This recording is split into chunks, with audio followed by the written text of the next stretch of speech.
आज आपण बनवणार आहोत खूपच हेल्दी, हिवाळ्यामध्ये तर एकदम परफेक्ट अशी, थंडीमध्ये विटॅमिन सी ची आपल्याला खूप गरज असते। त्यासाठी आज आपण घरच्या घरी अगदी सोप्यातली सोपी पद्धत वापरून नवशिके जरी असाल ना किंवा तुम्ही पहिल्यांदा जरी बनवत असाल ना तरी पण हा सहजपणे तुम्ही बनवू शकता असा हा आवळा मुरब्बा। आवळा म्हणजे विटॅमिन सी ची पॉवर हाऊसच म्हणू शकता तुम्ही, आणि त्याचा मुरब्बा गोड, चविष्ट आणि पोटासाठी तसाच तो केसासाठी, त्वचेसाठी एकदम उपयुक्त आहे। आपण काय आणि लहान पोरं काय, आपण सारखेच आहोत। आवळा हा आवडीने आपण कधीच खाऊ शकत नाही। त्याच लोकांसाठी हा मुरब्बा आपण आवळ्याचा न सांगता त्यांना नुसता गोड मुरब्बा बनवला आहे हे म्हणून त्यांना खायला द्या, 100% गॅरंटी घेऊन सांगते, मागून मागून ते खातील। त्यासाठी व्हिडिओ कुठेही स्किप न करता संपूर्ण शेवटपर्यंत पहा। चला तर मग वेळ न घालवता आपण करायला घेऊया। तर इथे मी 500 ग्रॅम आवळा घेतलेला आहे। थोडं आवळ्याला असे डाग असतातच, तर आपण त्यातल्या त्यात कमी डागवाला आवळा निवडायचा आहे आणि त्याला आपल्याला स्वच्छ पाण्याने धुवून घ्यायचं आहे, 2 ते 3 पाण्याने। मग एका भांड्यामध्ये आपल्याला पाणी उकळण्यासाठी ठेवायचं आहे। मग लगेचच आवळा आपल्याला चाळणीमध्ये काढून चाळणी आपल्याला उकळत्या पाण्यावरती ठेवायची आहे आणि ह्याच्यावर झाकण ठेवून साधारण मोठ्या आचेवर आपल्याला 15 ते 20 मिनिटं वाफ काढून घ्यायची आहे। आता 20 मिनिटं आपले झालेले आहेत, चांगलं मोठ्या गॅसवरती आपण वाफ दिलेली आहे। गॅस बंद करूया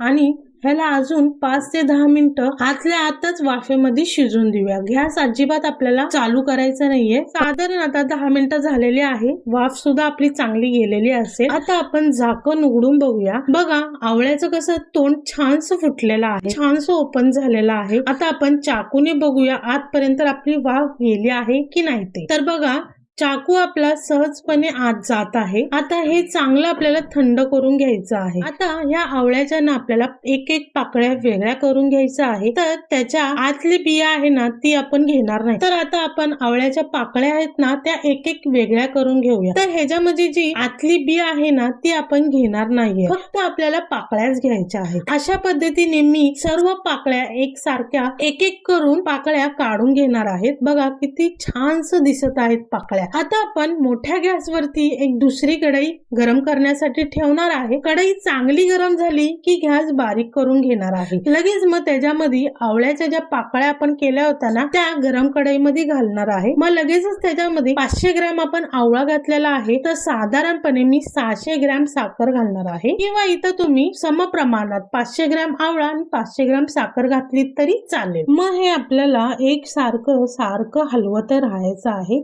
साखर खाली लागून द्यायची नाही। मंद आचेवरती आपल्याला सतत हलवतच राहायचं आहे। जर इथे तुम्हाला साखरेऐवजी गुळ वापरायचा असेल ना तर तुम्ही गुळही घेऊ शकता, समप्रमाणातच गुळ सुद्धा घ्यायचा आहे। तर बघा आवळा आणि साखर आपली चांगली गरम झालेली आहे, साखरेचं पाणी व्हायला सुरुवात झालेली आहे। गॅस मंदच ठेवायचा आहे। साखर आता ओली झाली की 2 मिनिटांमध्ये साखरेचं पाणी होईल। ह्याला आता हलवतच राहायचं आहे। तर मुरंबा करताना लोकांना कुठे प्रॉब्लेम येतो की पाक किती शिजवायचा तेच समजत नाही। पाक कच्चा राहिला तर त्याला बुरशी येते, किंवा जर जास्त शिजला की त्याच्यामध्ये रस उरत नाही आणि तो एकदम दगडासारखा घट्ट होतो। साखर टाकल्यावर अगदी 2 ते 3 मिनिटातच ओली झाली आणि 7 ते 8 मिनिटातच त्याचं पाणी तयार झालं। तर अजून आपण 10 मिनिटांनी बघणार आहोत। तर बघा आवळ्याचा कसा रंग पिवळसर झालेला आहे। तर हा आता आवळा शिजत आलेला आहे, पण पूर्ण शिजलेला नाहीये, अजून 10 ते 12 मिनिटं शिजून देणार आहे। बरोबर अर्धा तास झालेला आहे। आता हा पाक बघा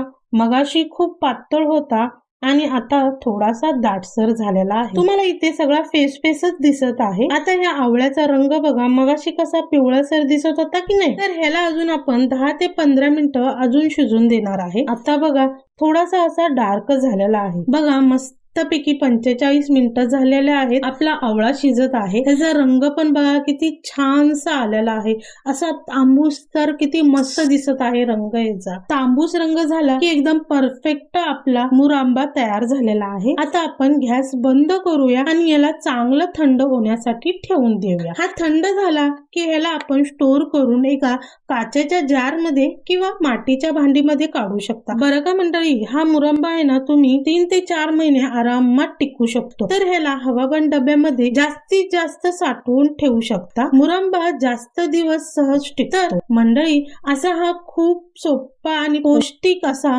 आवळा मुरब्बा आपला घरच्या घरी सहजपणे बनवू शकतो. कशी वाटली आजची ही रेसिपी? व्हिडिओ आवडला असेल तर लाईक, शेअर, कमेंट नक्की करा. चॅनलवर जर नवीन असाल तर सबस्क्राईब केल्याशिवाय जाऊ नका. चला तर मग पुन्हा भेटूया अशा छान छान आणि मस्त मस्त रेसिपी सोबत प्रज्ञाच मेजवानी चॅनल मध्ये.